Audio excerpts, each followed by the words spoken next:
don't have any new topic this week.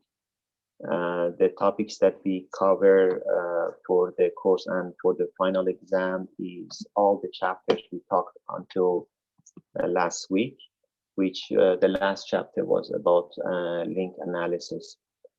And as I mentioned also, the exam is cumulative, means that everything that we mentioned in the class in this course is part of the final exam.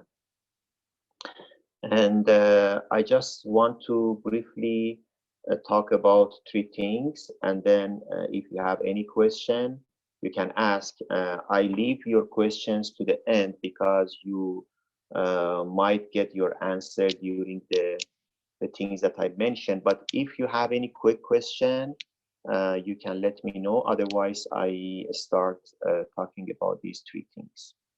Any question today? Although I have only 4 of you from the class. I'm not sure if you know, we have 64 students in this course, but unfortunately, we don't have too many students attending the class, and also in the live sessions during last 2 weeks. I hope we have more students. So Noah just joined us, and I can wait for 2-3 more minutes. If you have any question, just let me know. You can chat or open your mic and ask your questions, and I answer them, and then in the next 2-3 minutes I start talking about those three things.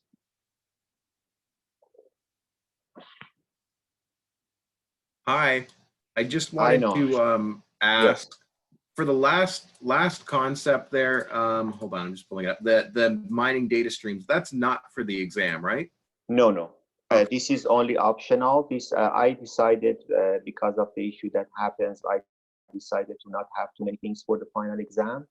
That's why I just, as far as I remember, I posted the chapter on Blackboard, but I mentioned that it will not be questioned on the final exam.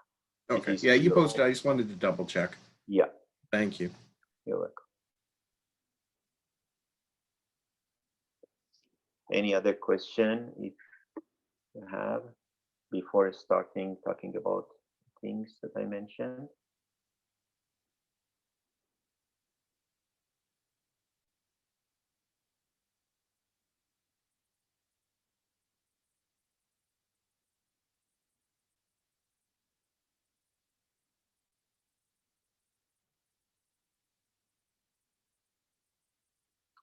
Okay, Anadir asked that hierarchical clustering using Manhattan distance. Okay, I guess that we have one question in the practice exam review, and I decided to go through a brief explanation for each question and talk about the solutions in case that any one of you has any issue. So one of the questions is about hierarchical clustering.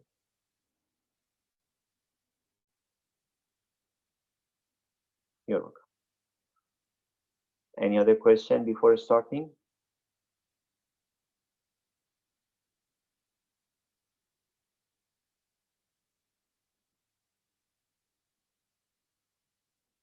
Okay, so far we have,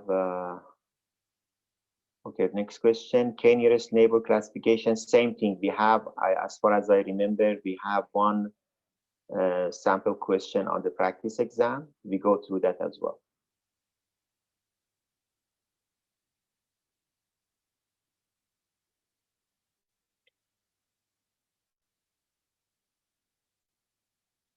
Okay, maybe if I just wait for 1 more minute in case that some more students join us. So far we have 8 students.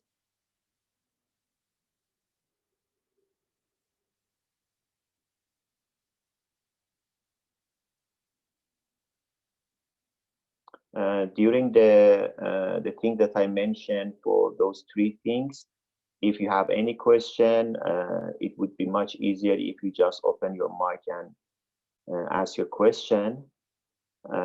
or if you are more comfortable, you can chat in the chat environment.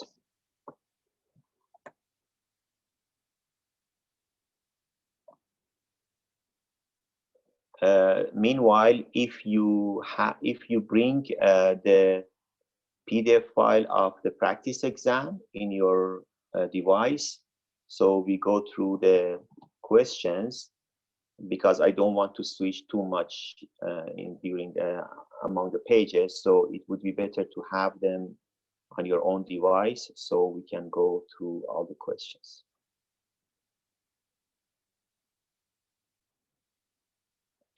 Okay, so again, hello everyone, and as I mentioned and wrote in here, we go briefly on the course survey. I don't want to put too much time on that, but I just want to mention a couple of things briefly, and then we go to review of practice exam and then final exam. Any question? Okay, so I'm not sure, do you have access to the result of course survey? Can anyone tell me? I didn't check the student preview that if you have access to the survey result.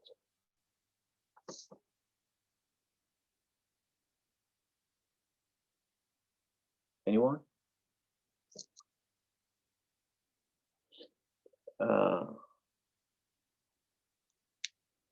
Because based on the student preview that I have access to, I didn't see any capability to see the course survey result. That's why I decided to show and talk. No, I don't think so. We can see the survey, but not really. Okay, good.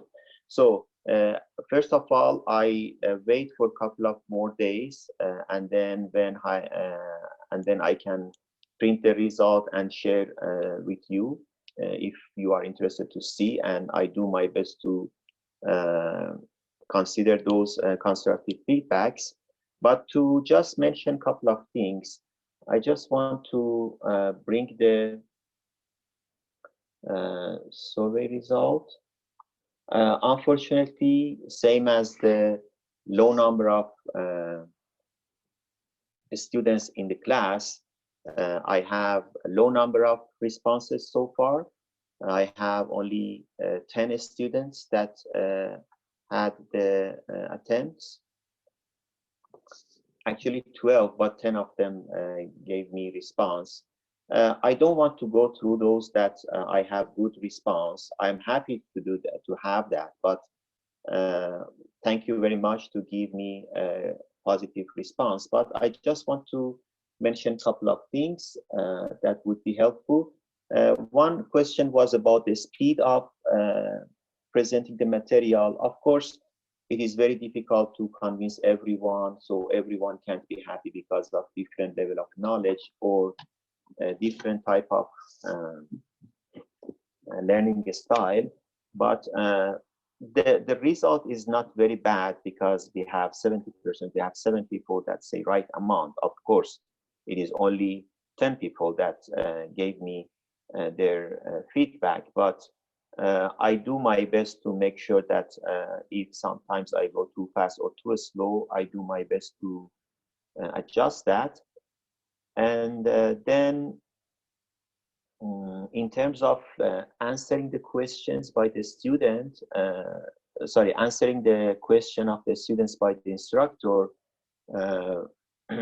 we have almost all satisfied only one person, but I do my best in the future to answer questions clearly.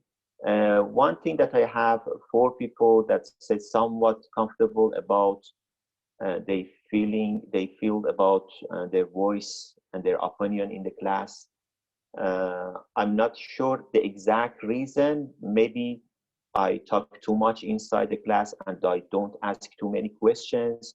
But one reason is that during the first couple of sessions, I did not receive too many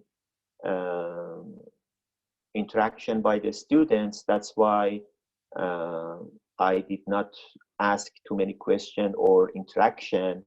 But at the end of the day, I should practice more interaction with the students in the future and make sure that I hear their opinions. About the projects, of course, the majority are happy, but I do my best to reconsider the type of the project. Maybe for the next year, I can, for this semester, it is a little bit late, but for next year, I do my best to have some positive effect on that. About the midterm exam, actually, in terms of question, it seems that almost every person is satisfied, or we have only 2% somewhat satisfied. But of course, I'm not perfect person to prepare good midterm exam question, but I do my best. But the two next things, one of them said in terms of time of the exam, and the other one in terms of the marking of the exam. For the timing of the exam, usually I do my best to give more than enough time. And based on my experience from last year for this course, I guess that the time was more than enough, but at least one person is not satisfied. So I'm completely okay with that. Actually, I'm happy to get that, so I can try to test the time again and again to make sure that everyone's, at least most of the people, happy. But if you have some type of concern that you are not completely satisfied or very dissatisfied, I would really appreciate if you come to me during the semester. I swear later on, if you still have courses and you take course with me, I swear that I do not have any negative impact on your mark, on your grade, if you give me negative feedback, but would be helpful for me to improve my teaching style. And also for the marking, because the exams are usually marked by TAs and GAs. In this course, we have 3 GAs. The GAs are almost fine, but of course, sometimes there might be some issues for the marking. That's why I give the option and the opportunity to students to come to my office, review their papers. If they have any issue, just ask me. I will go through that and I will update your mark if needed. And sometimes the add up of the marks are not correct. Sometimes GA make a mistake and give you low mark. Of course, I don't reduce your mark if GA gave you more marks, but I'm sure that if they had some mistakes that reduce your mark, I try to improve your mark. So I do my best to affect positively. So please, not only me, for other courses, if you have any issue for your mark or grade, go to your instructors, review your papers, because this is your right, and ask to reconsider any answer that you had to the questions, and I'm sure that you get a good result for that. And for the type of delivery of the course during last 3 weeks, I did my best, not only for this course, but for all the courses that I teach in this semester, to provide even more than information that I provided during the regular courses.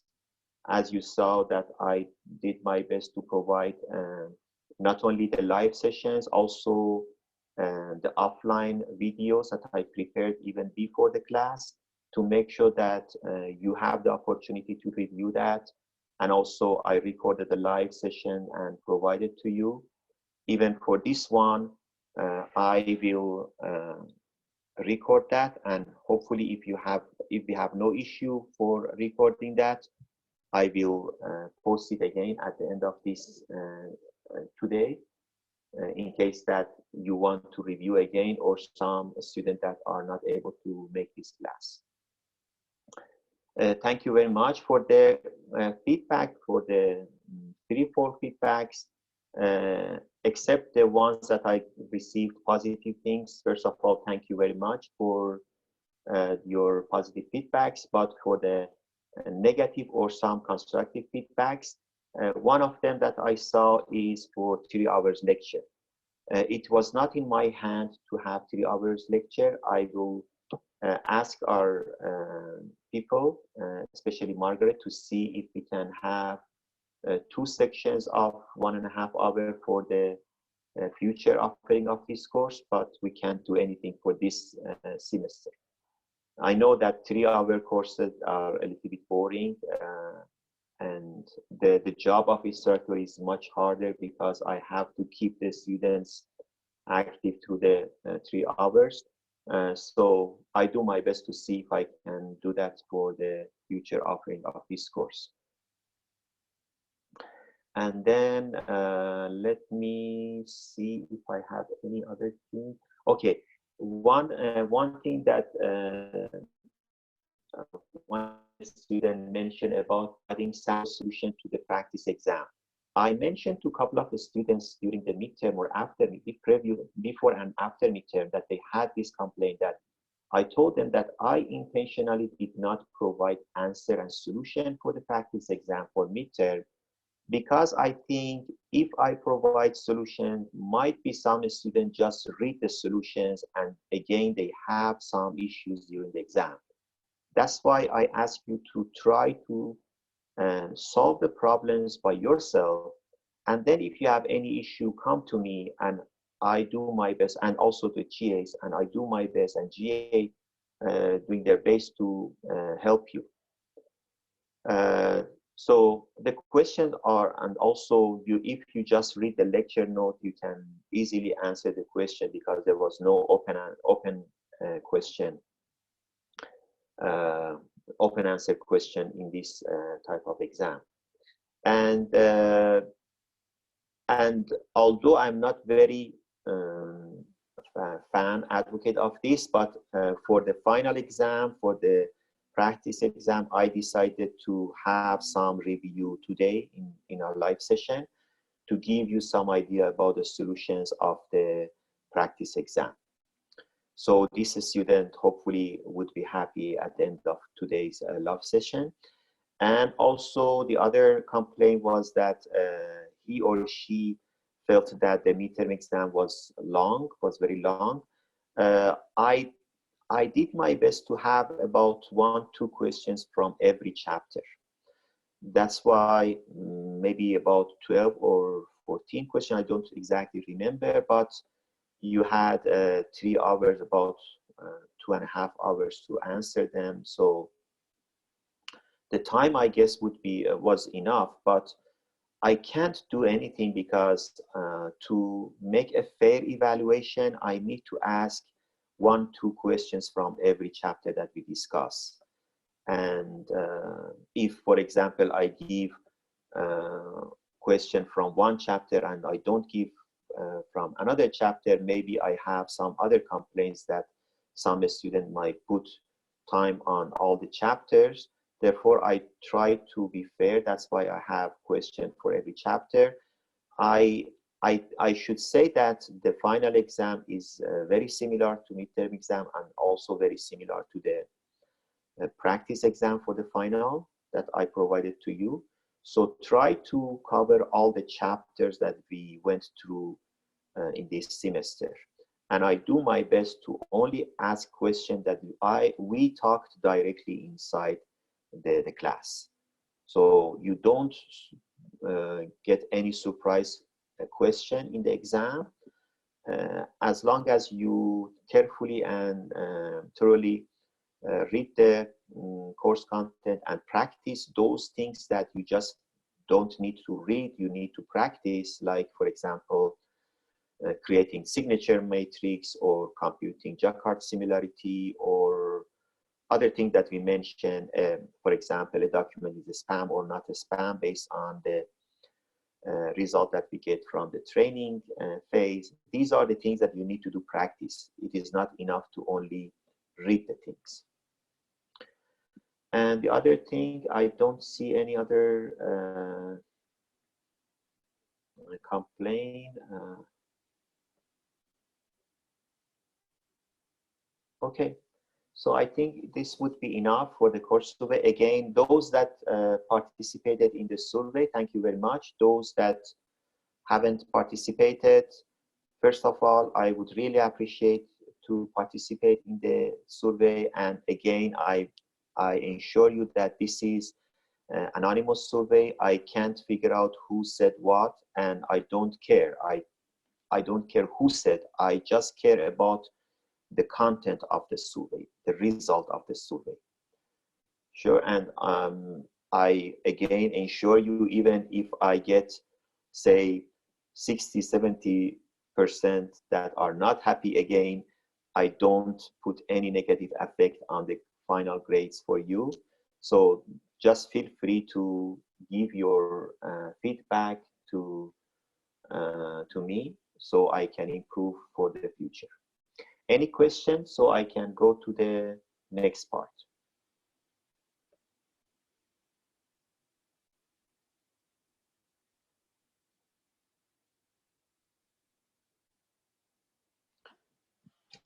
Okay, no question. So the next part that I promised at the beginning of today's session is go through a brief review of the practice exam for final.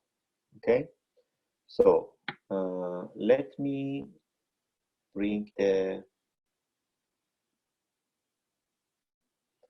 okay, let me see, where is that?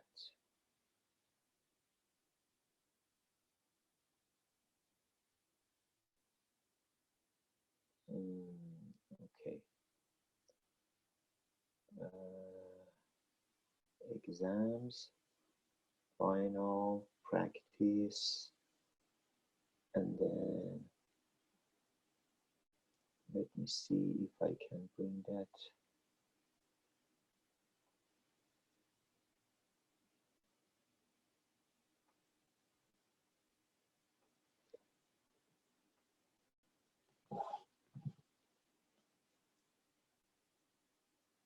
Sorry, one moment to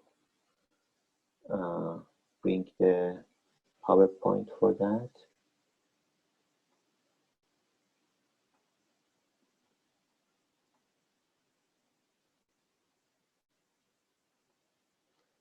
Okay, and I should go to exams, final, practice, and then practice exam. Okay, now let me share the screen with you.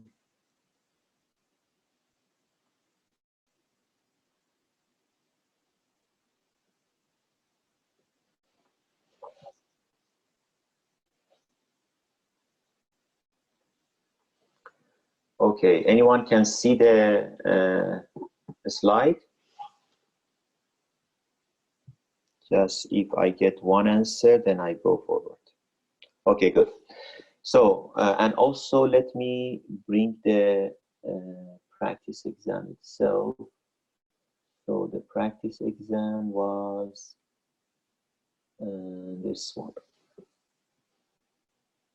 Okay, so anyone can see the practice exam, right? So the first question is about, first of all, the couple of first questions are very similar to the ones that you had in the practice exam or the actual exam for your midterm, because the course is, the exam is cumulative.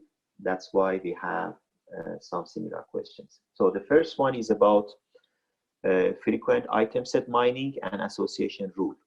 And in here we have some transactions. We have in here, we have 5 transactions, and our job is to find those item set that are frequent based on the threshold, which is greater than or equal to 3, right?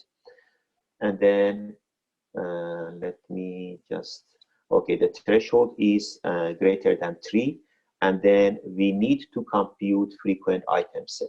And when we don't mention how many items we need to have in each item set means that you have to find frequent individuals, and then based on that you have to go to find frequent pairs, and then you have to go to find frequent triples, and so on.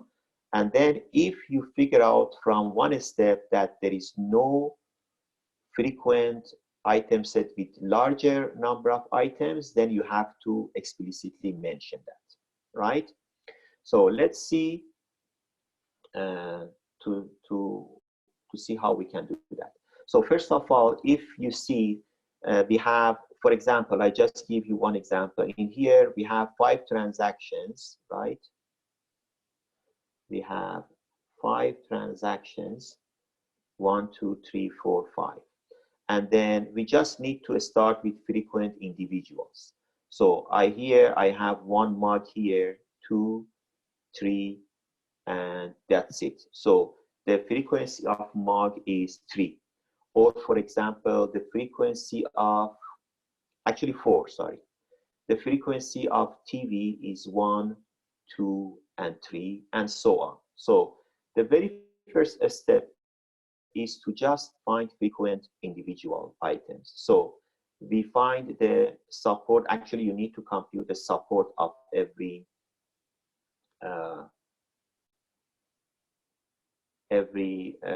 individual. So support of mug is 4, and because threshold is 3, this one is frequent. Support of pen is only 2, it is not frequent. Support of TV is 3, frequent. Glass 2, not frequent. Monitor 4 is frequent. And finally, laptop is 3, frequent. Therefore, in here we have mug, TV, monitor, and laptop as frequent singletons or individuals. Now, based on this, we have to say, is it possible that we have frequent pairs or not? Somebody answer me. Is it possible that we have frequent pairs or not? Based on a priori algorithm. Yes or no?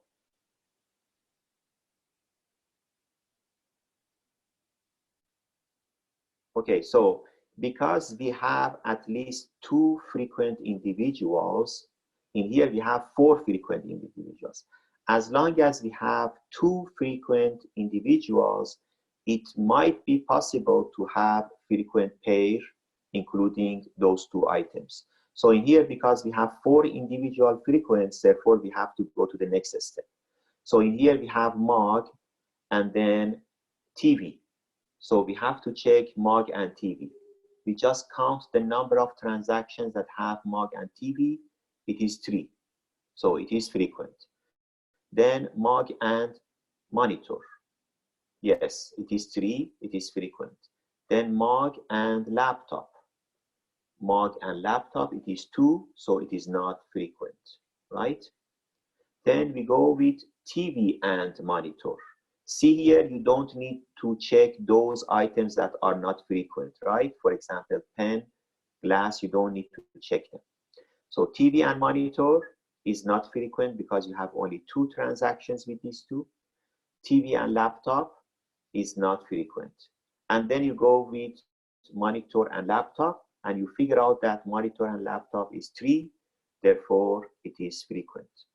Now you have 3 pairs that are frequent. Is it possible that we have frequent triples? Yes or no? How we can figure that out? For example, in here we have mug and TV, right? We have mug and TV, and also we have mug and monitor. Both of them are frequent. To see if we have any possibility that to have a frequent triple for these, we have to check that if TV and monitor is also a frequent pair, right? However, in here we see that TV and monitor is not frequent. Therefore, it is not possible that we have a frequent triple of mug, TV, and monitor. Means that if a triple is frequent, all the possible pairs of that triple should be frequent. right? So MOG, TV, and monitor cannot be frequent. Same thing, for example, in here we have MOG and monitor, and in here we have monitor and laptop. Do we have frequent laptop and MOG? No. Laptop and MOG is only 2. Therefore, we don't have triple frequent for this one as well. Therefore, you should explicitly mention that we do not have frequent triples. And even it is better to say why we don't have triple frequent without going to count the frequency of triples, right? In here, we don't need to go and count the frequency of triples because of the reason that we mentioned, right? Okay, now let me move this part, and then is it clear? Next, can I go to the next question?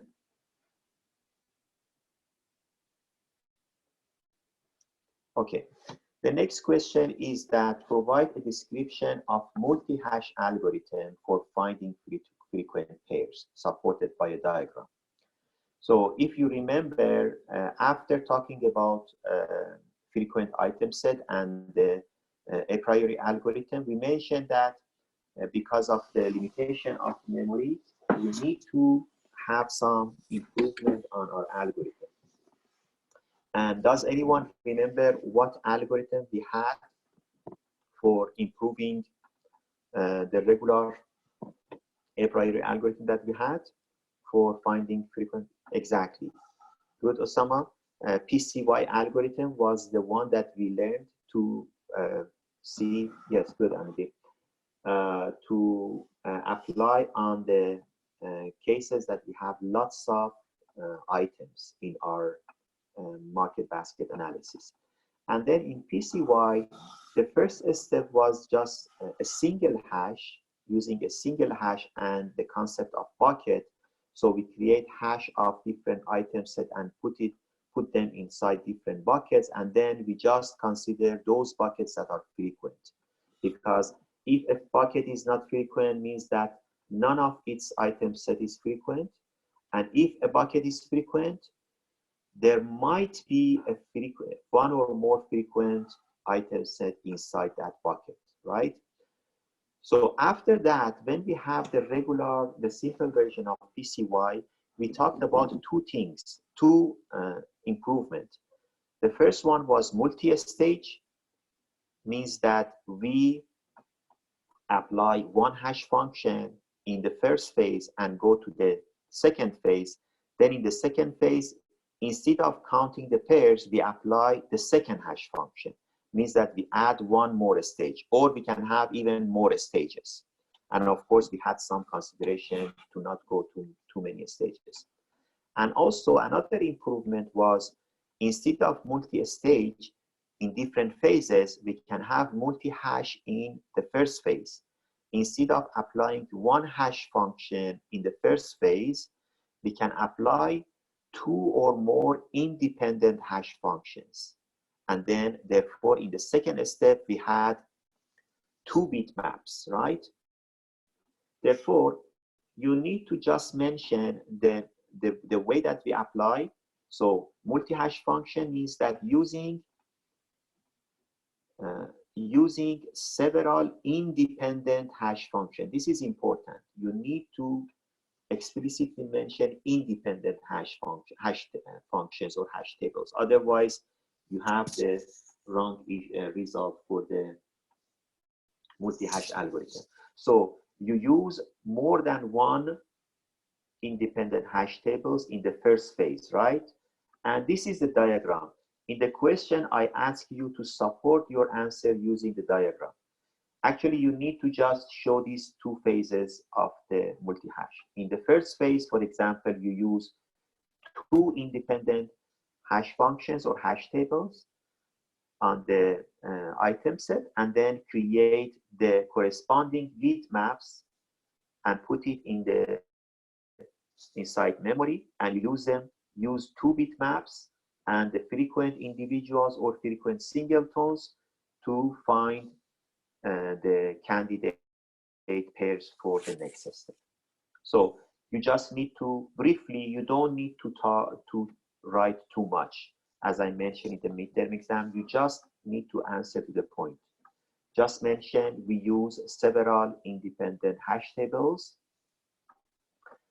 on the first pass.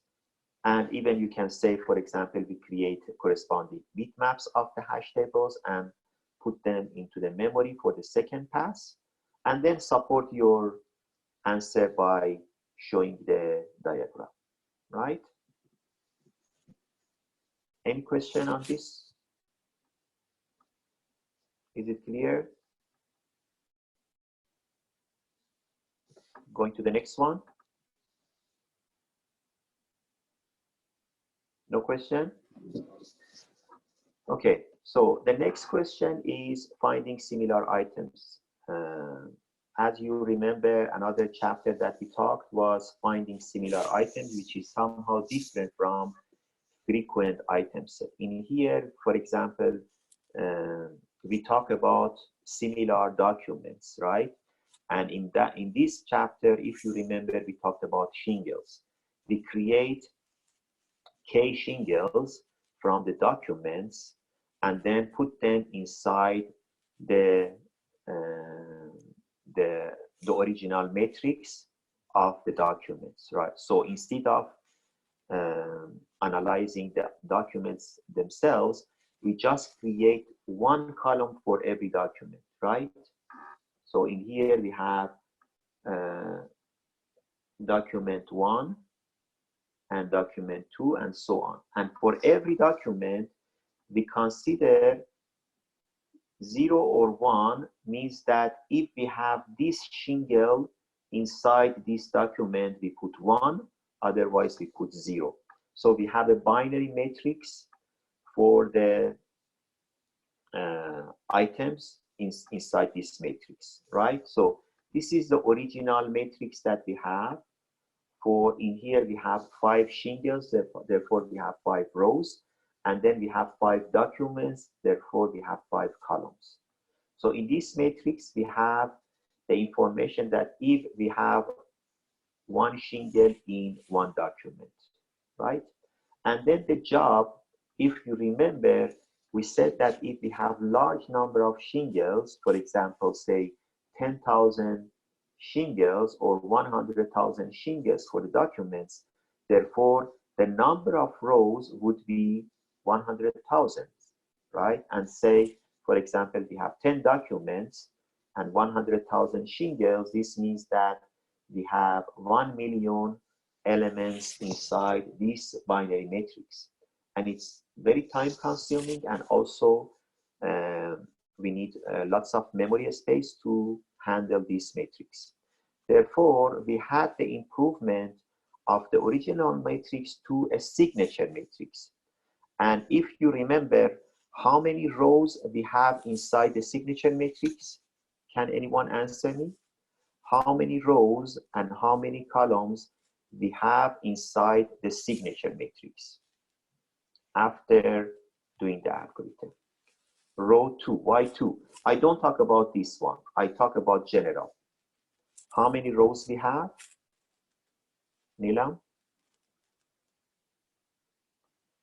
If we have, say, okay, we have 5 columns because we have 5 documents. Exactly, Nilam.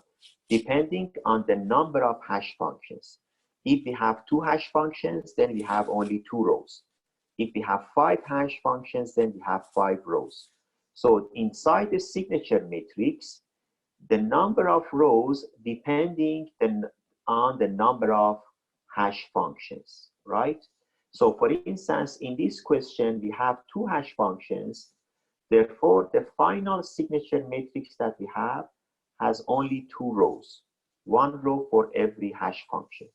And then we have the exact number of columns as we had for the original matrix, because for every document we need 1 column. That's why we say we save lots of space in signature matrix. So in here, your job is to compute the signature matrix from this original matrix by having these 2 hash functions. And I did not give you the formula of hash function, so you don't need to compute the values. I just gave you the actual values of the hash function. It is much easier to create a signature matrix because it saves your time to not computing the hash values, right? So let's go to the solution. So this is the original matrix that we have, right? Original matrix. And then at the end, we need to create signature matrix. This is the final signature matrix. We have 2 rows, 1 row for every hash function and 5 columns, 1 column for every document. And if you remember, the original signature matrix that we create, all the elements are infinity, right? The original, the initial one, every element is infinity. And then we start updating the signature matrix by reading the rows 1 line each time, right? 1 by 1. So we start by reading the first row. In the first row, we have 0, 1, 0, 1, 0. And we only consider to create a signature matrix for analyzing each row, we only consider those columns that have value 1, right? It means that they have that shingle inside their document. So we only, in here, we only need to consider S2 and S4 because they have 1 in this row. So in here, I need to do some possible change on these 2 columns, considering document 2 and document 4, because the values inside that row is 1. So we have the values of the signature matrix, all of them are infinity, and also we have the values of the hash function. So for the first row, we just consider value of this hash function in this row, which is 3, and compare it with the current value that we have inside the signature matrix. And we just replace with the minimum one. We have infinity and we have 3, therefore we replace it with 3. Same thing for S4, we have infinity and we have 3, so we replace it with 3. And then for the second hash function, we have 1. We compare infinity and 1, therefore we replace those elements with 1. And then we go to the next row. In here we have document 1, document 3, and document 5 that are 1. Therefore, we just need to update those columns inside the signature matrix. And then for the hash function, for the first hash function, because right now S1, S3, and S5 are infinity, so we just need to replace with 2, right? So we replace it with 2, 2, and 2. And for the second function, we replace them with 4, 4, and 4. From this step, because now in this step, we just get rid of all the infinities. Now you should be careful to compare the exact values, right? Because so far the comparison was easy. Now we have this matrix, and then we go to the third row. I go to one more row, and then we stop it. So in here we have S1, S2, and S5. So we need to compare this one, S1, and S2, and S5 with the corresponding values of the hash functions. So we need to compare 5 with these 2, this one, and this one, right? With S1, S2, and S5 in the first row. 5 is bigger than all of them, is bigger than 2, 3, and 2. Therefore, we don't change anything on this row, right? No change on this row. And then we have 3 in here, and then we have 4 in here. Therefore, we replace it with 3. We have 3, but in here we have 1. Therefore, no change on this element. And then we have 3, and then we have 4 in here. for S5, therefore we change this one, right? And then we have this signature matrix, and then we go to the fourth row, we have this one, and then we go to the last row, and finally we have this signature matrix. So this is the final answer that you need to give to the question. But remember, as I mentioned on the in the midterm exam, you have to show all the steps. The initial one, after the first row, second row, third row, fourth row, and finally the last row. If you just write this one, you don't get the complete mark. Okay? Any question about this one, question 3? Is it clear?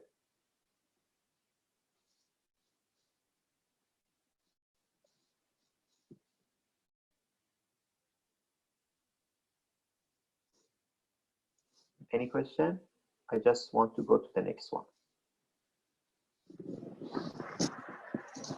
Okay, I assume that there is no question. The next question is answer the, okay. It talks about the previous one that we had. So after converting this one and creating the signature matrix, for example, we created a signature matrix, right? This is for hash 1, this is for hash 2, and S1, S2, S3, S4, and S5, right? So we created this signature matrix, and then we want to answer the next question. So let's go back to the one. So let me a little bit clean here.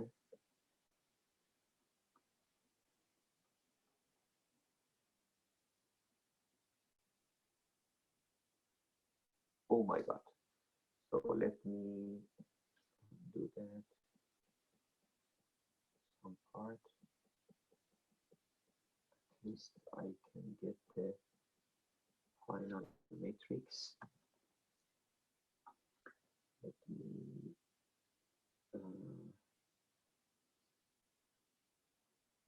okay.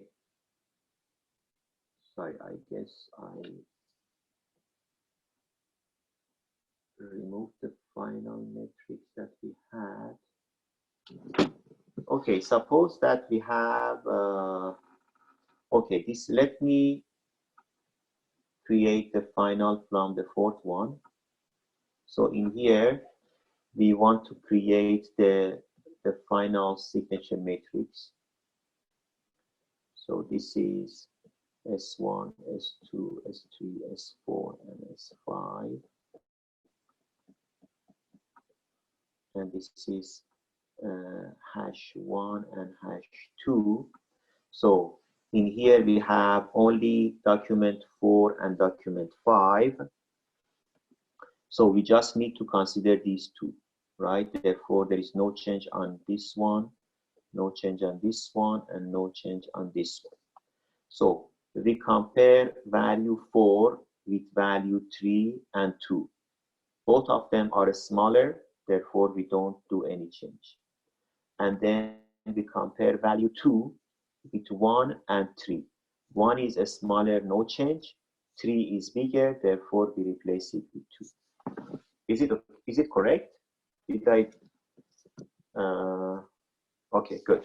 So this is the final signature matrix that we have, right? And then let me only remove these lines in here.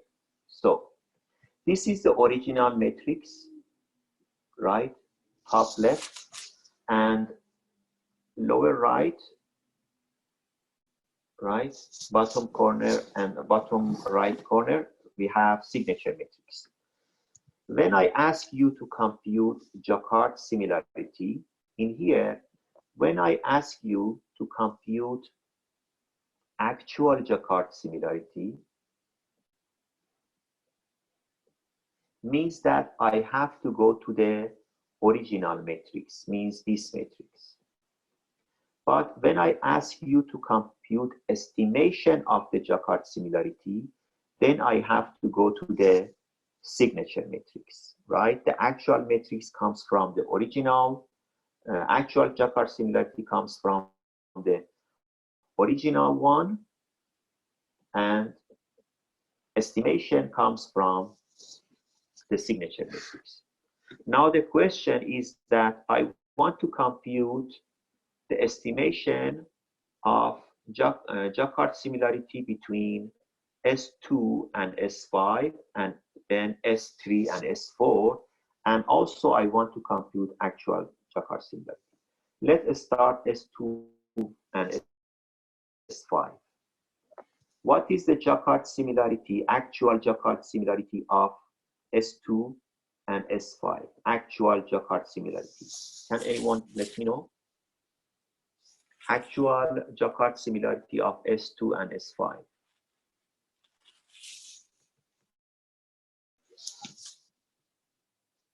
Anyone can answer me? Exactly, Neelam. Because at least one of them has 1 in every row, therefore the denominator is 5, and only this row, both of them has 1, right? 1 and 1. The rest of them, one of them is 1, the other one is 0. Therefore, denominator is 1. So the actual Jacquard similarity between S2 and S5 is 1 over 5.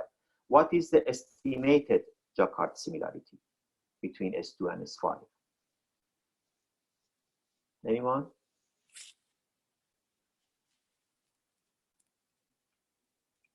What is the estimated Jacquard similarity?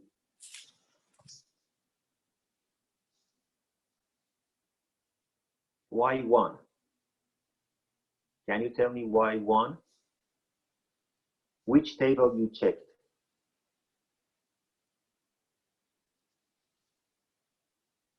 Okay, signature matrix. In signature matrix, for S2, we have 1 and 1.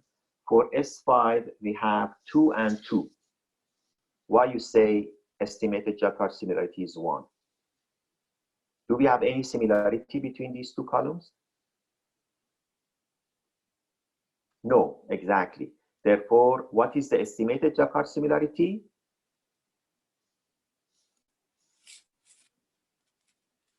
What's that, Nila? 0, exactly. Because in here we have 1 and 2, not similar. 1 and 2, not similar, right? And remember, I mentioned that when we were in the class, even inside the signature matrix, if you have 0 and 0, it is different from 0 and 0 in here. In the actual, in the original matrix, you don't consider those lines that all of them are 0. But in the signature matrix, no matter it is 0 or non-zero, you have to count them, right? Means that if, for example, in here you have 0, in here you have 0, this shows a similarity, right? Signature matrix, the interpretation of similarity in the original matrix and signature matrix are different, okay? And then, so therefore the similarity of Q2 and Q5, the actual similarity was 1 over 5, but the estimated was 0, very close to each other. What about Q3 and Q4? What is the actual Jacquard similarity of Q3 and Q4?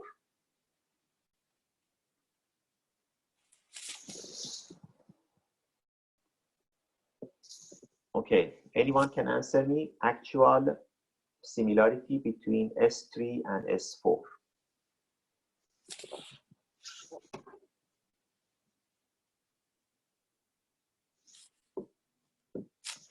Anyone, please? You just need to count in the original matrix.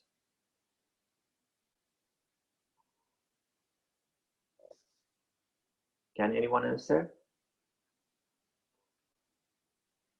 Exactly, 0, because S3 and S4, we have 0, 1, 1, 0, 1, 0, 0, 1. So the denominator is 4 and numerator is 0 because in none of the rows we have 1 and 1. So the actual Jacquard similarity is 0. What about the estimated Jacquard similarity? What is that? What is the estimated Jacquard similarity? Exactly, good, Noha. In here, because we have 1 and 3, they are not similar. We have 1 and 4, they are not similar. Therefore, it is 0 over 2, right?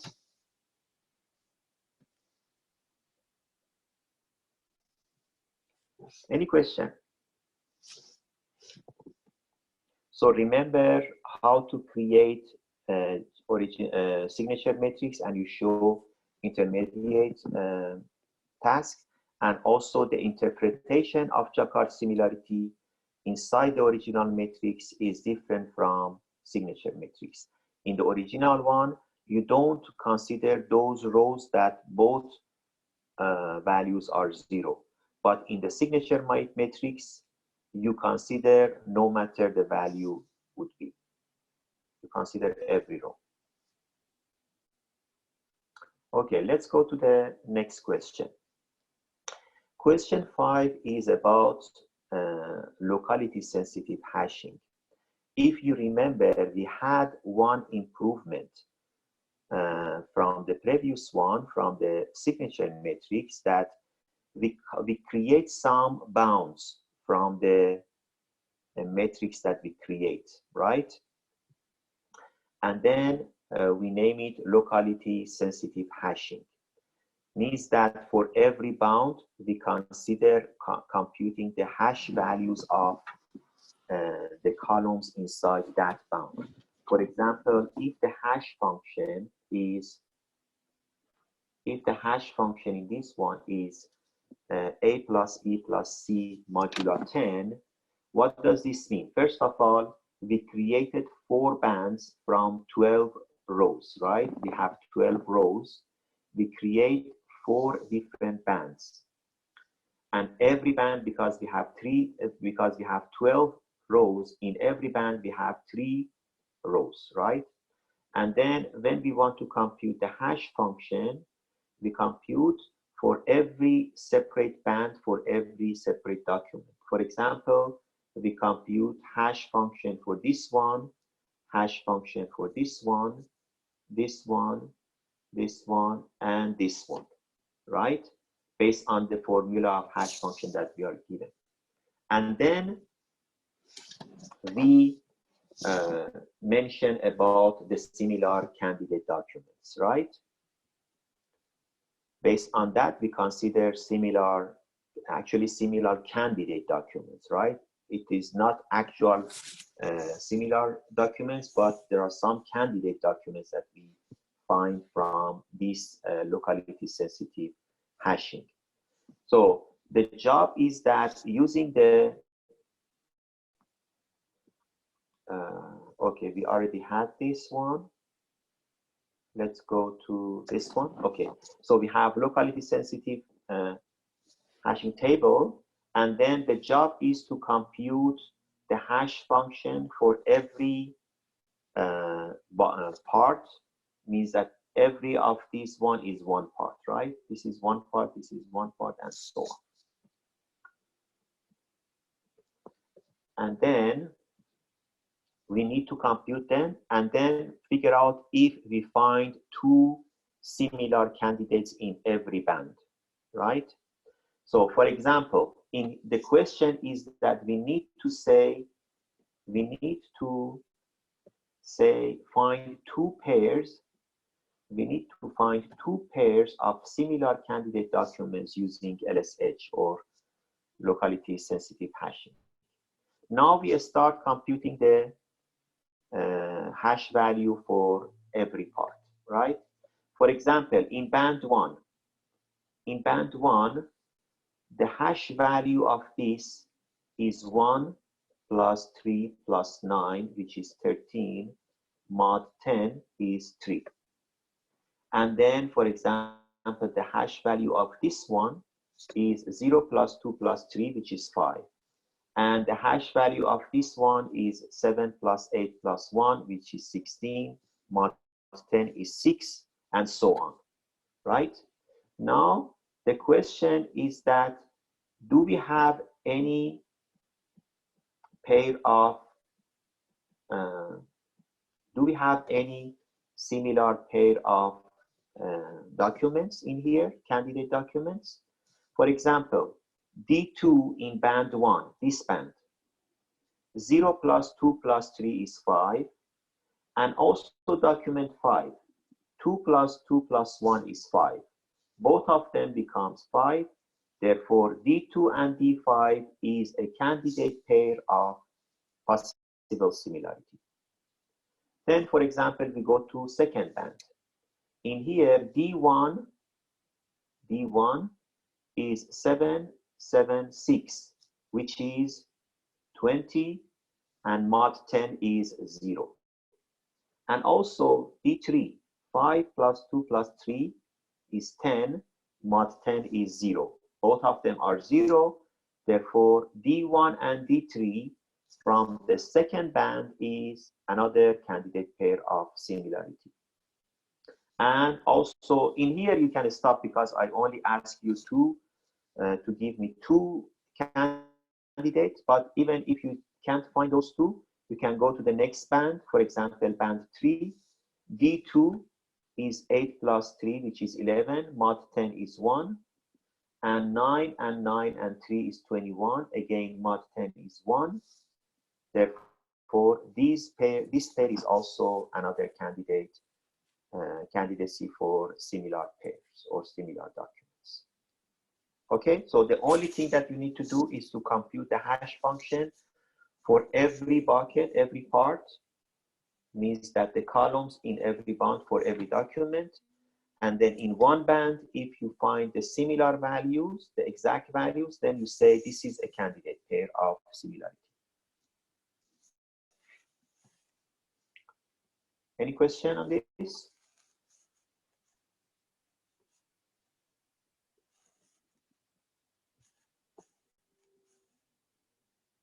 So now let's go to the clustering. Actually, we have 2 questions at the beginning of this session.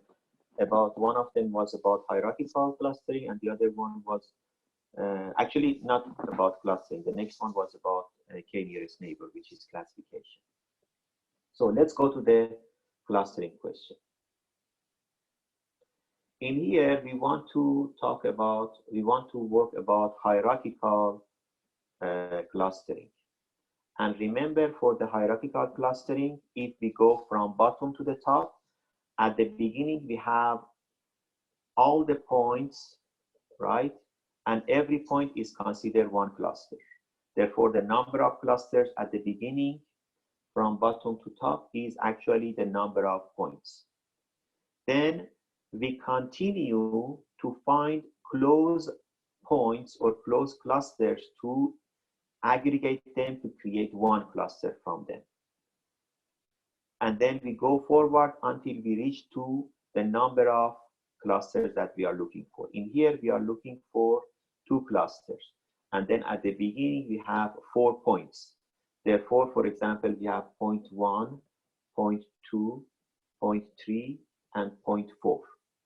For instance, at the beginning, we realized that by considering the distance of every pair, 1 and 2, 1 and 3, 1 and 4, 2 and 3, 2 and 4, and 3 and 4, we compute the distances, and then we compare and we select the smallest distance. For example, we compute the distance and we realize that 2 and 3 are the closest pair.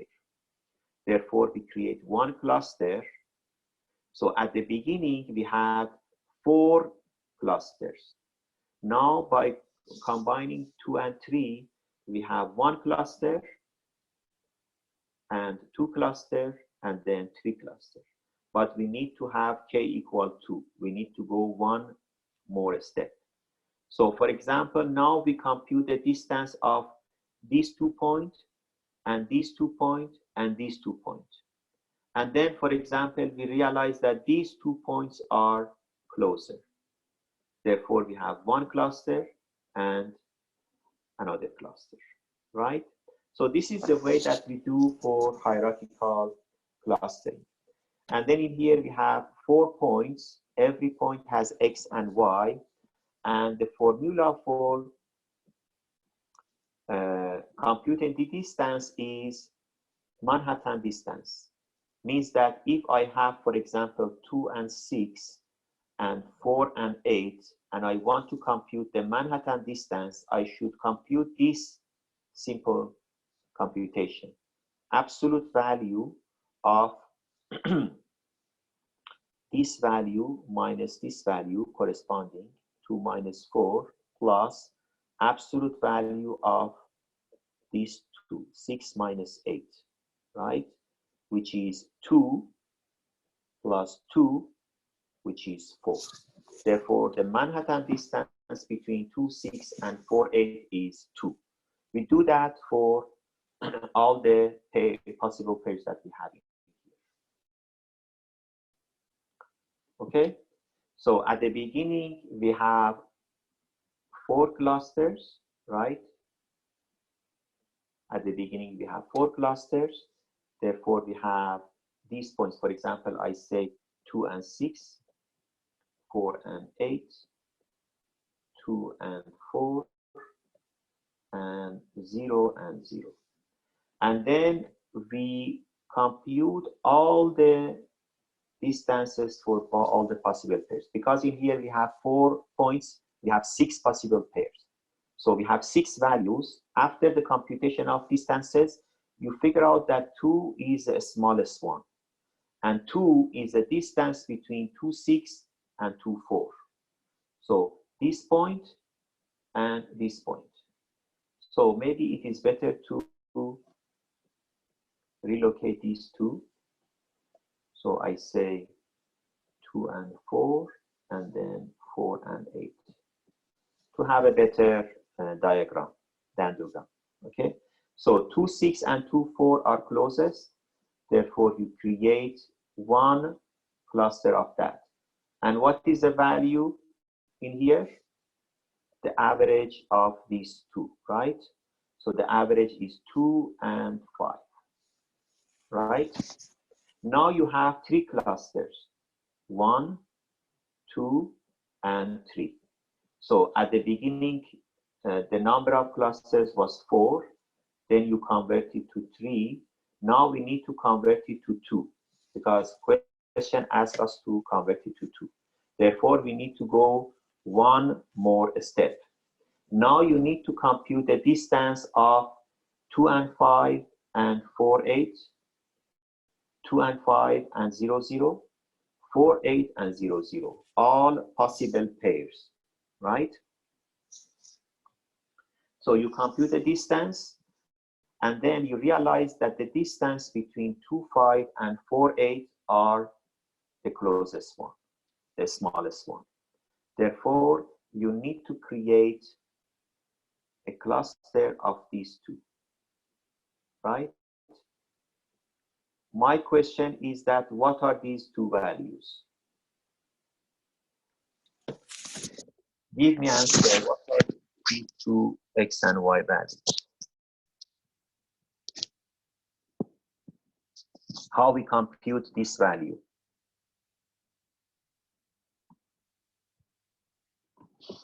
Anyone?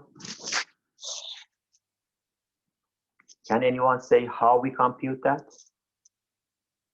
Just open your mic and tell me.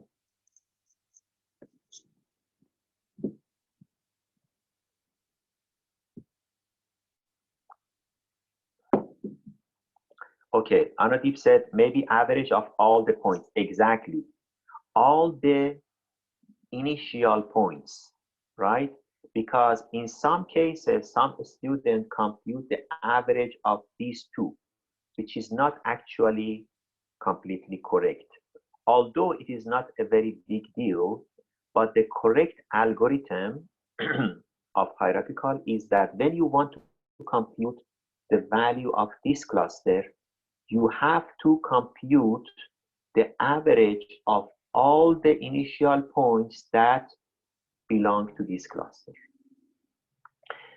means that I should compute average of 2, 2, and 4, which is 8 divided by 3, right? I say 8 divided by 3, and then the average of 6, 4, and 8, which is 18 divided by 3,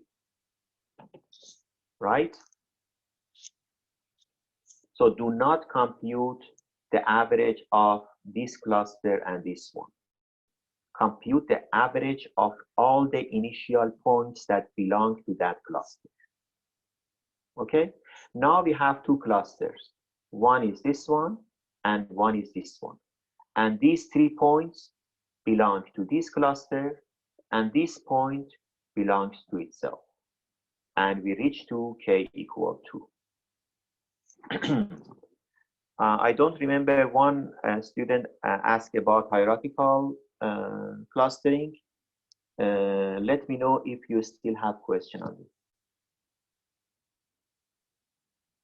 Okay, is it clear, Anadip? Very good. Okay, next go to question 7, right? Question 7 is about classification or large-scale machine learning. And in here, we are going to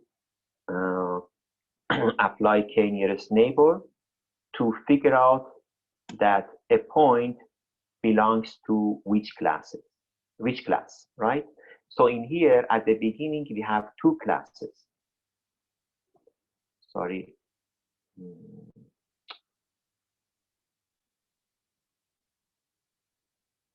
So at the beginning, we have 2 classes, class A and class B, right? And then the algorithm that we are going to apply is k-nearest neighbor. Because we want to apply k-nearest neighbor, we need to have a value for k. The value of k is 3. What does this mean? Means that if I am given a point and my job is to say that this point belongs to this class or belongs to this class, means that 1 and 5 is most likely belonging to class A or class B. And the way that we have inside k-nearest neighbor algorithm is that depending on the value of k, first of all, we need to compute the distance of this point to all points that we have inside this space. So in here, we have 6 points, right? So for example, you have 1,000 items inside your data set. So you need to compute the distance, every distance of this point to all those elements. And then select the k closest or smallest distances. For example, in here, we have k equal to 3.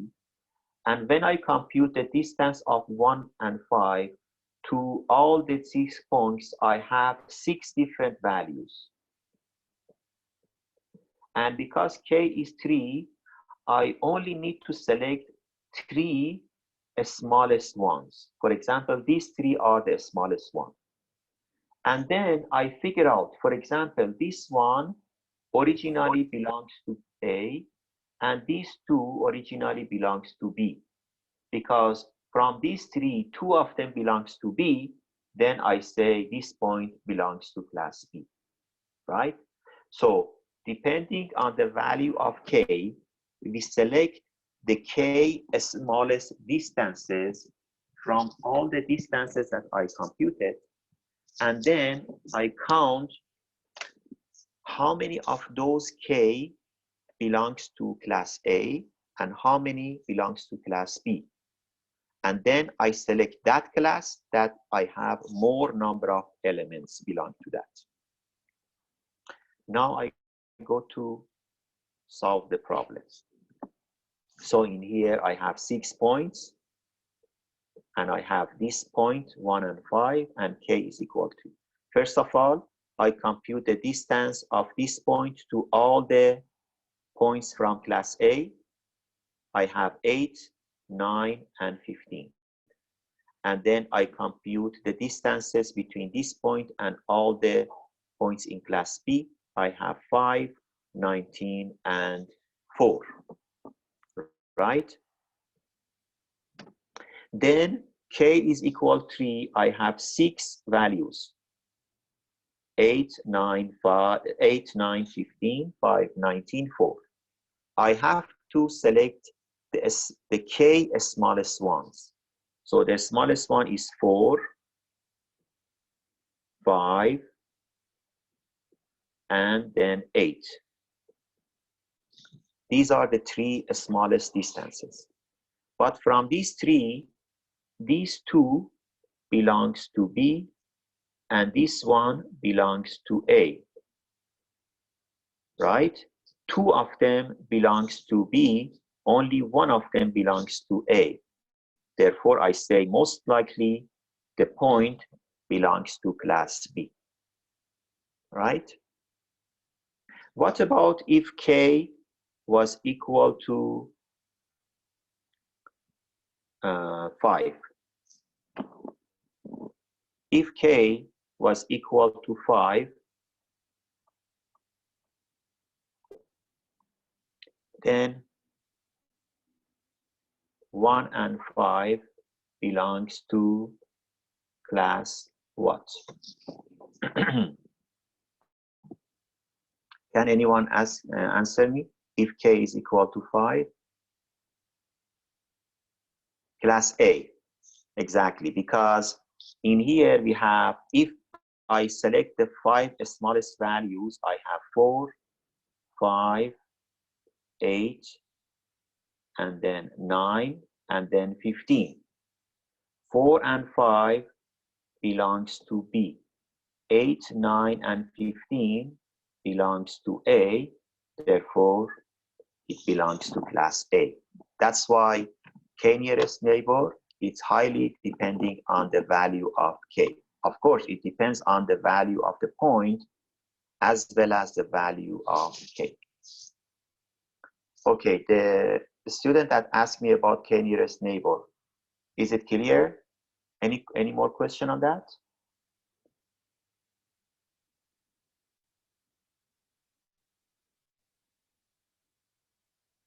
Okay, no question. Let's go to the next one, which is question 8. Let me just clear this. Okay. In this question, question 8, which is actually another classification using Vino algorithm. Remember Vino algorithm? Suppose we have couple of documents, and then we have the occurrences of every word in every document. For example, we say in this email, every row is one document. Remember, do not confuse with the one that we had for the signature matrix and the original matrix for the similar items. In here, every document is shown in one line, right? We have 6 emails. And then, for example, we say we do not have any word and any occurrence of and inside the first email, but we have it inside the second email. Or we don't have apple in the 3rd email, but we have it in the 5th email, right? And then we want to apply Vino algorithm on this one, right? And at the beginning, this we name it training. We name it training data set, right? So in the training data set, we not only have the information for the independent fields, we also have the information for the class or dependent attribute. Means that we know that email 1 has no and, but it has no visit, has the, has or and has no apple and has no vacation inside that. And then we realize that it is not a spam. We show a spam email by +1 and we show not a spam, non-spam email by -1.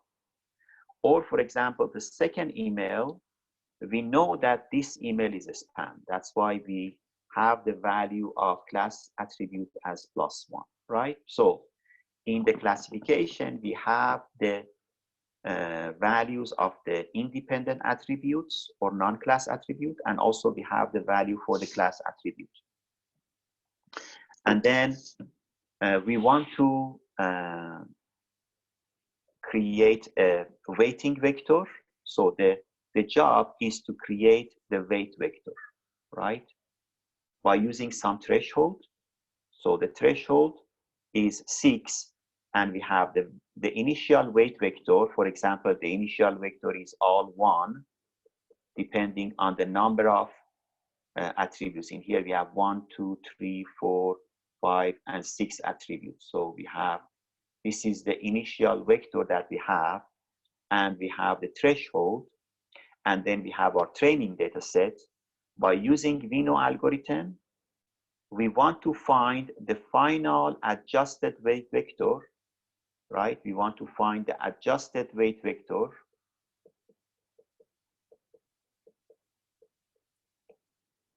Then later on, if we are given a test data set that we have only the content of email, then we can use the weight vector and threshold to say that if this email is a spam or not with high probability, right? So let's go to the explanation of the question, of the answer. So this is the training data set. This is the initial matrix, all 1, depending on the number of independent attributes. We have number of elements inside the weight vector, and also the threshold. And Vino algorithm is very simple.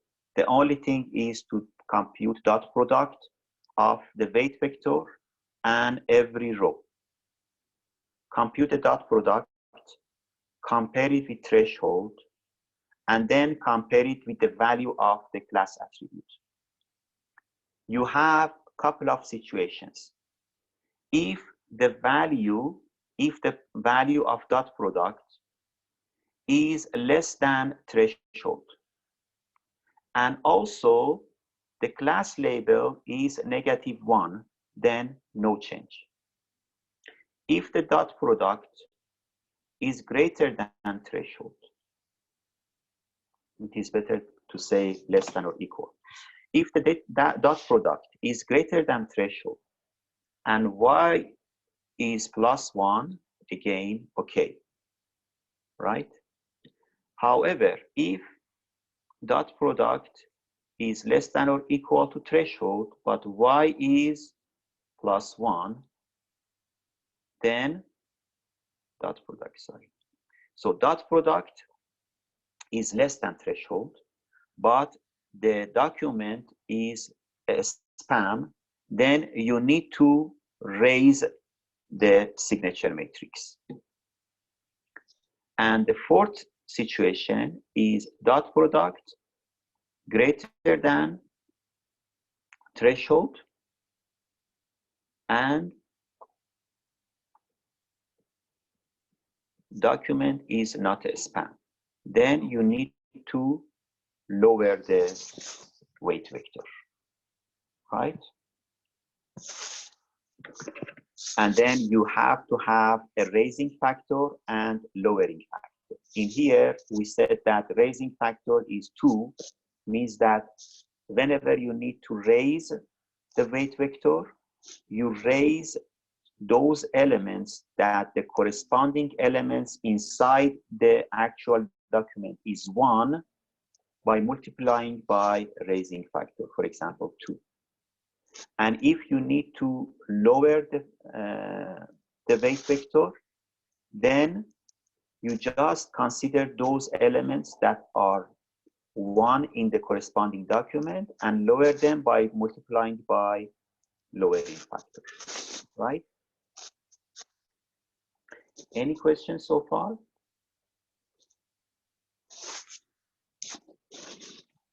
So if the dot product is less than threshold, but the value of class is +1, you raise the weight vector.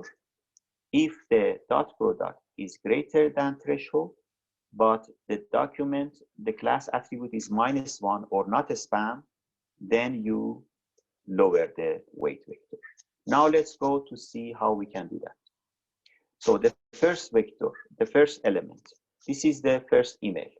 You compute the dot product with the initial vector, and the final value is 2, and threshold is 6. The value dot product is less than threshold, and the value of y is -1. This case, no change on the weight vector. Go to the next email. Dot product of next email and the weight vector, value is 5, less than threshold, but the document is a spam, right? Less than threshold, the third situation. The dot product is less than threshold, but the class attribute is +1. Then you need to raise weight vector. This is the weight vector that you need to raise. You only raise those elements corresponding to these items. Means that you don't raise this element, raise the other ones, right? So you raise this one, this one, this one, this one, this one by multiplying by 2. Therefore, the current weight vector is 2, 2, 1, 2, 2, 2. Now you go to the third row. You compute the dot product of the row with the current weight vector. Again, it is less than threshold, and the document is a spam. Again, you need to raise only those elements corresponding to 1. Means that you only need to raise this element, the second element. So therefore, you just raise the second element by multiplying by 2. 2 becomes 4. And then go to the fourth element. It is less than threshold. It is -1, no change. Again, the next one, less than threshold, +1. You raise only those elements corresponding to 5th and 6th one, right? Only raise these 2. And finally, the last one, 10 greater than threshold, y is plus, no change. Therefore, this is the final weight vector that you have for the algorithm. Now, when you have this and you have threshold, right? This is threshold, and you have the adjusted weight vector. And for instance, I give you 1 point. For example, I say I have an email that has 1, 0, 1, 1, 1, 1. I ask you, is this a spam or not? Right? Then you compute that. If it is greater than threshold, you just compute the dot product of these 2. The result, if it is greater than threshold, it is a spam. If it is less than or equal to threshold, it is not a spam. Any question on this? Sorry, because of the time limitation, I can't ask you for break, so we continue that, if it is okay for you.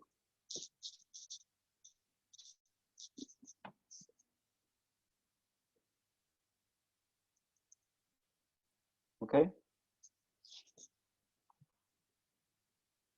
Okay, let's go to the question 9. Now we want to have the next version of Vino algorithm. You remember when we had the original Vino algorithm, then later on we said that sometimes we don't know the actual or the proper threshold, right? We don't know, we don't have any clear idea about the threshold. Therefore, threshold is another unknown value. we not only need to figure out the final weight vector, we also need to figure out about a proper threshold. And if you remember, in this case, we actually consider threshold as the last value, the extra value, the extra element for the weight vector. For instance, if the weight vector has 6 elements, then we consider the 7th element and we said that this is the threshold. And for example, the initial value, we consider it 1. And we also add 1 column inside the data set for every email. We consider 1 more element by value -1, right? For example, the email that I have is, for example, 011010. This is the 6th element that I have. I have 1 extra element -1 because I want to compute the dot product of these two. We have to have the same number of elements for these two vectors. Therefore, I add 1 extra element to the weight vector and I consider it as a threshold, and also add 1 extra element to the data, -1, and do the computation. At the end, when I figure out the final weight vector, then I consider the last element as the actual threshold that I was looking for. Okay, now let's go to the problem. So this one was the matrix that I had, right? The document that I had, the email, but this time I don't have threshold. Therefore, I have 1 extra element for my weight vector and 1 extra element for every email that I have inside my document, right? -1. And then I do the same, but I compare with 0 because at the beginning we don't have any idea about the threshold. Therefore, whenever I figure out the dot product, I compare it with 0, right? So we consider as the initial value of threshold 0. Later on at the end, we figure out the proper value of the threshold. So very similar to Vino algorithm. Whenever we need to raise, we raise. Whenever we need to lower, we lower. The only difference is that if we raise the weight vector, we should lower the corresponding value for the threshold, means last element. And whenever we need to lower the weight vector, we do the opposite for the threshold. We raise it, right? This is the only extra thing that we need to do. Whenever we raise the weight vector, some elements of the weight vector, we do the opposite on the threshold value, the last element, we lower it. And whenever we need to lower the weight vector, we raise the element of threshold value. So in here, dot product is less than 0, but the dot product is greater than 0, but the class value is -1, right? Remember the case that we had?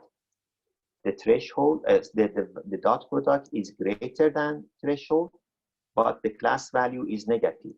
Therefore, we need to lower down the weight vector. Therefore, we just see we need to lower the 3rd and 4th elements, right? We lower the 3rd and 4th element by multiplying by 1/2, and we do the opposite for the last element, which is the corresponding to threshold. The last element, which is 1, we raise it, right? So the current weight vector is this one. And then, for example, for the 2nd row, we realize that the dot product is greater than 0, and also the class attribute is plus, no change needed. Then we have dot product for the third element, third row. We have dot product less than threshold, but the class label is +1. We need to raise the weight vector. So we only raise the second element, right? We raise the second element, we convert it to 2, and then we lower the last element, right? 2 times 1/2 becomes 1. So this is the thing that you need to be careful. Whenever you need to raise any element of the weight vector, you need to lower the last element, which is corresponding to threshold, and vice versa. And finally, we have, this is the final weight vector, right? This is the final weight vector. And sorry, the last element of the final vector is actually the threshold that we should consider from now on, right? Because the last weight vector was, this is the last weight vector, 1/2, 2, 1/4, 1/4, 2, 2, and 1.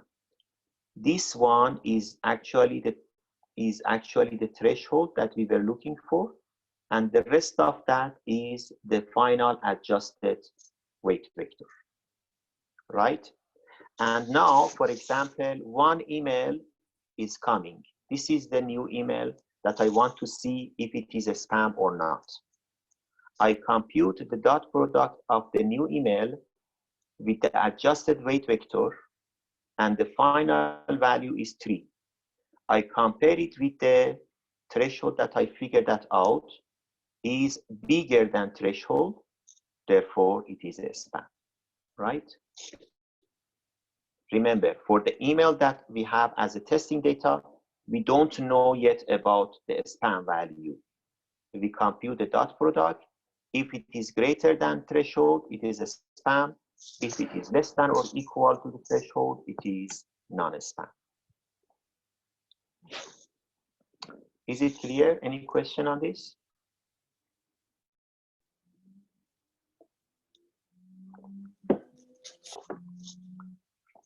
Any question? No more question? Okay, let's go to the next one. Question 10. Okay, we have only link analysis, which is, I guess, everyone knows about it. The last lecture that we taught.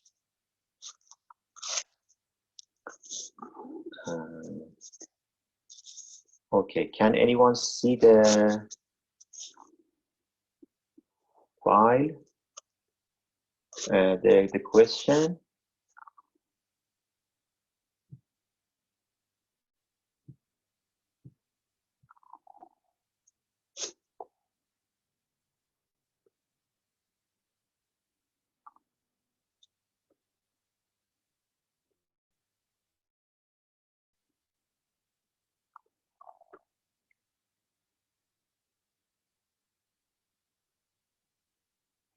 Okay, there is one question. Do we need to recheck final weight with previous data to make sure it converge or not? Yes, this is the thing that we did in the lecture note, and you have to make sure about this. When you go to the last one, you have to check that you make sure that it converges to that. But because of the time of the exam, I don't remember I asked you to recheck the points, but in the actual algorithm, yes, you will check that. Okay, I think I have this connection from my, let me,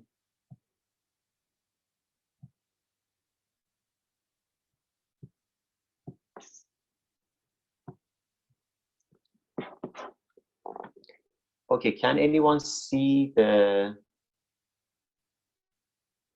page of questions? Can anyone open your mic and let me know if you can see the yes. okay, because my laptop is freezing and I can't see what you see. Let me see what happens to my page.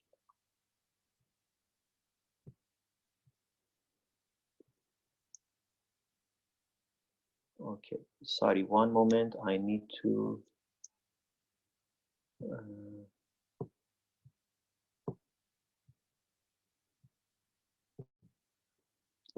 just bear with me for a moment.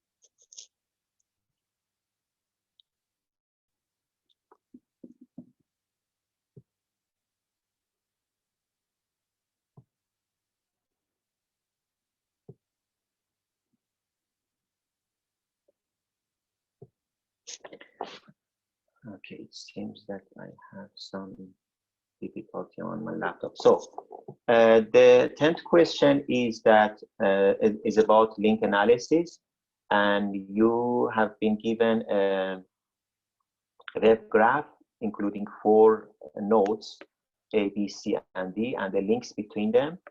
So the first thing is to show or the computing the transition matrix M. And then by creating the initial vector of ranks, you just need to go to one step to compute the next vector of R. Means that you first have R0, means the initial rank for all the nodes, and then using the transition matrix and the initial rank, you go and compute the next step of the rank. You go closer to the actual ranks of that.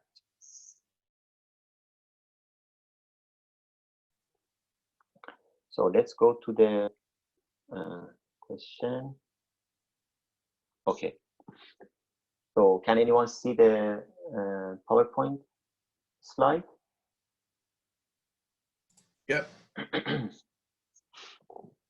Okay, good. So in here, the transition matrix is very simple. You just need to create a 4x4 because in here we have 4 nodes. You create a 4x4 matrix. I recommend you to follow the order, alphabetic order of the nodes. So you have A, B, C, D on the rows and columns. And then based on the links that you have, so you consider 1 for every node. And depending on the number of links, number of outgoing links from one link to another, from one node to other nodes, you compute the initial transition matrix. For example, you have links from A to B and to C. Therefore, you give 1/2 from A to B and 1/2 from A to C, right? This one.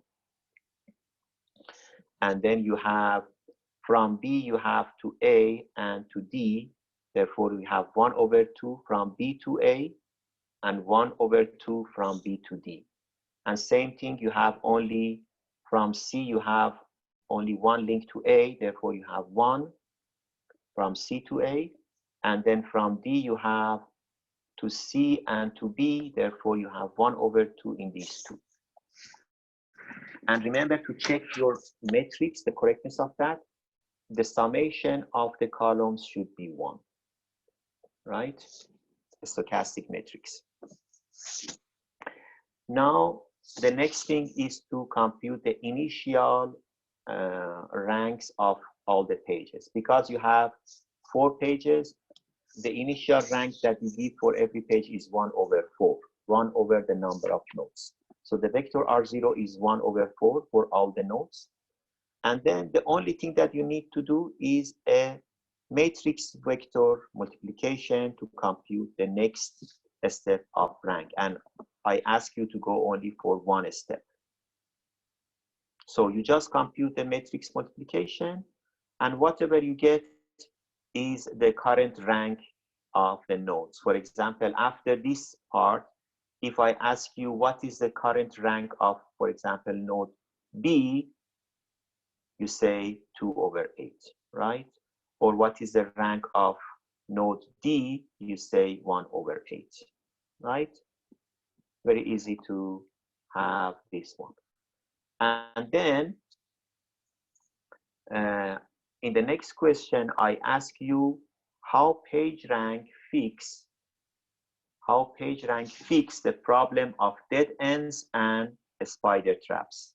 Anyone can answer me how we can get rid of dead ends and spider traps?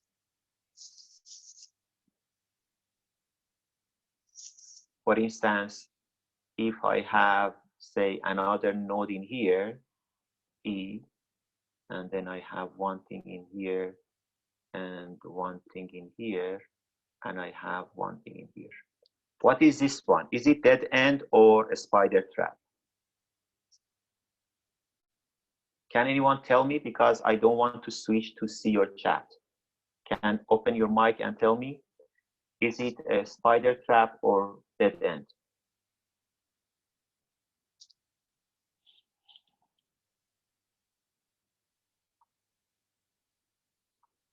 Can anyone tell me?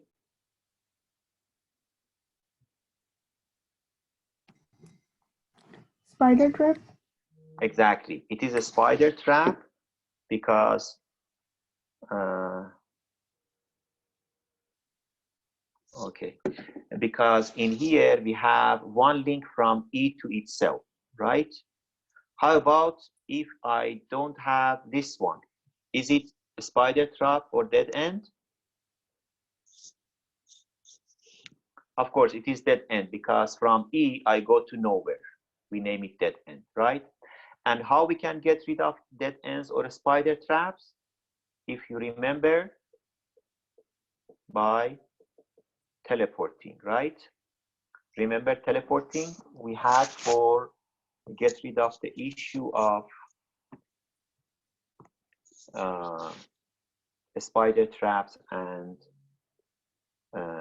dead ends. Okay, so just give you the idea that how you can give the correct answer. Just again, very short and to the point.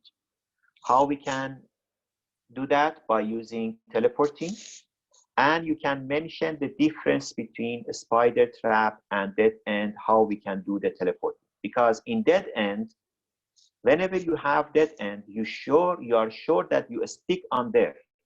Therefore, you should do teleporting with the probability of 1. Means that no matter what, you have to do teleporting, right? Therefore, when we have dead ending, you follow random teleporting links with probability 1 from dead ends point, right? And then if you have a spider trap, then you have 2 cases depending on the some probability. You say that with probability beta, you just follow links at random, and with the probability 1 minus beta, you jump to some random page to get rid of those spider traps, right? Therefore, you need to have some type of parameters like beta to consider that. Okay, now let's go to next question, actually the last question, that asks you by considering some specific topics.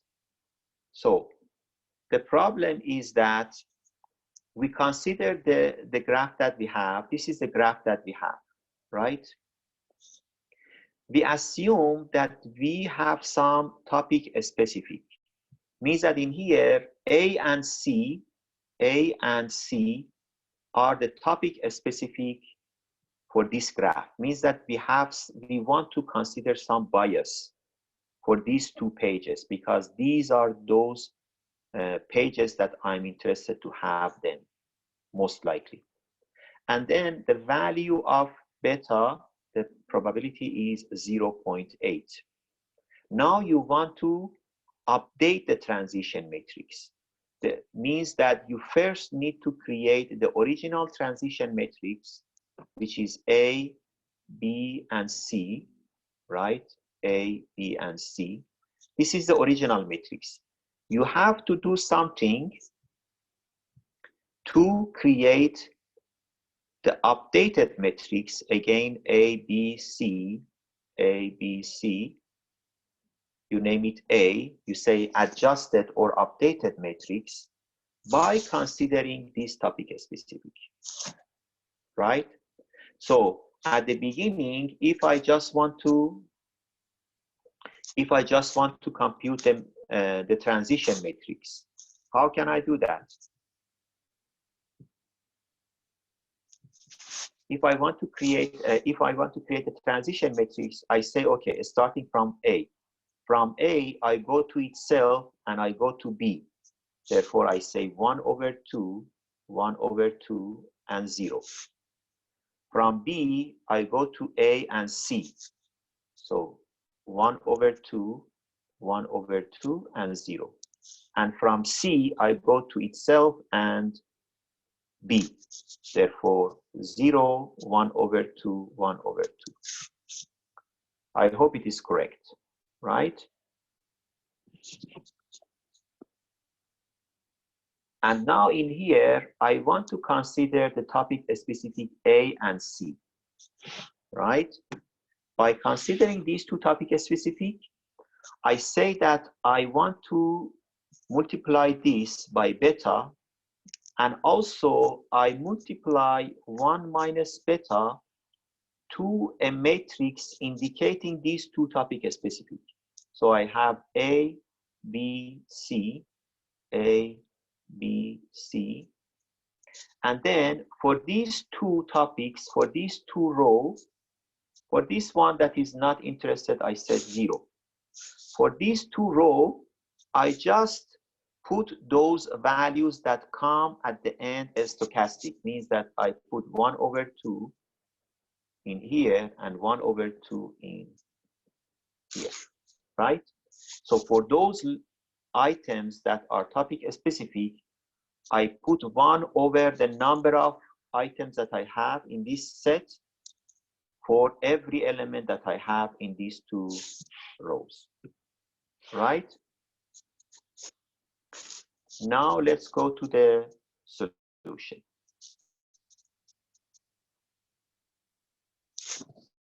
So in here, this is the original matrix that I have. I multiply it by beta. Beta is 0.8. And then I multiply this matrix based on the topic specific A and topic specific C by 1 minus beta, which is 0.2, right? And then whatever I have, this is the final matrix. This is matrix A, right? So I name it adjusted transition matrix based on the topic specific pages that I have inside my graph. Is it clear? Any question on this?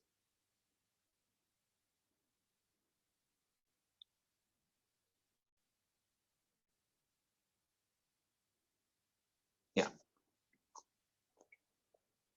Okay, let's go back to here and just stop sharing.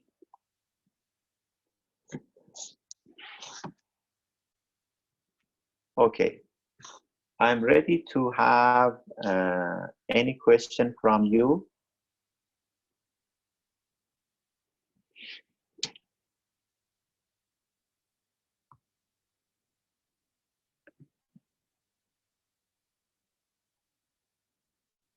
Any question? Let me see the chat if I have anything.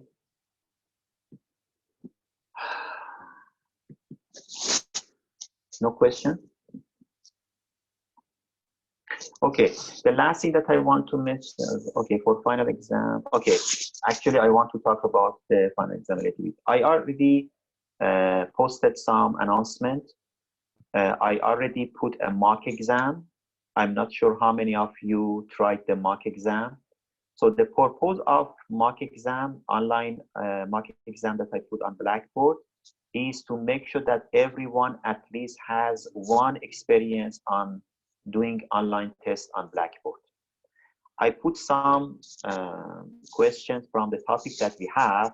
Actually, these are the similar, some similar questions like the one we have inside the online exam.